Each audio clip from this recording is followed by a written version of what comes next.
ভোটের মাঠ 2026 কার দিকে যাচ্ছে বাংলাদেশ? বাংলাদেশ এখন একটি ঐতিহাসিক মোড়ে।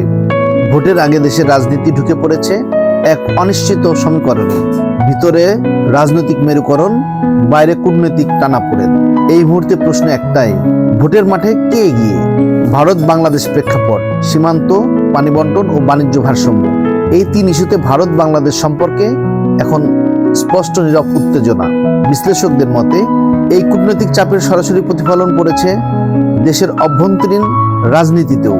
নির্বাচন কমিশনের প্রস্তুতি। নির্বাচন কমিশন প্রযুক্তি নির্ভর ও শান্তিপূর্ণ নির্বাচনের আশ্বাস দিলেও মাঠ পর্যায়ে সবচেয়ে বড় প্রশ্ন রয়ে গেছে তিনটি বিষয় নিয়ে: ভোট কেন্দ্রের নিরাপত্তা, প্রশাসনিক নিরপেক্ষতা ও ভোটের স্বচ্ছতা। মাঠ জরিপ। 9টি জেলার মাঠ জরিপে যে চিত্র উঠে এসেছে, বিএনপি গ্রাম ও শহরে শক্ত অবস্থান, তরুণ ভোটারদের মধ্যে দ্রুত সমর্থন বৃদ্ধি।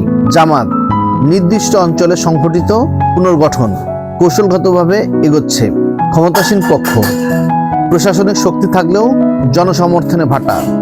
অন্যান্য দল স্থানীয় প্রভাব থাকলেও জাতীয় পর্যায়ে বিভক্ত, বিশেষ করে ঢাকা, গাজীপুর, রংপুর, সিলেটে বিএনপি বর্তমানে এগিয়ে।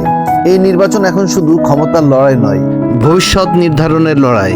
শেষ পর্যন্ত প্রশ্ন একটাই, এই ভোট কতটা বিশ্বাসযোগ্য হবে? কারণ বিশ্বাসই ঠিক করে দেয় গণতন্ত্রের ভবিষ্যৎ।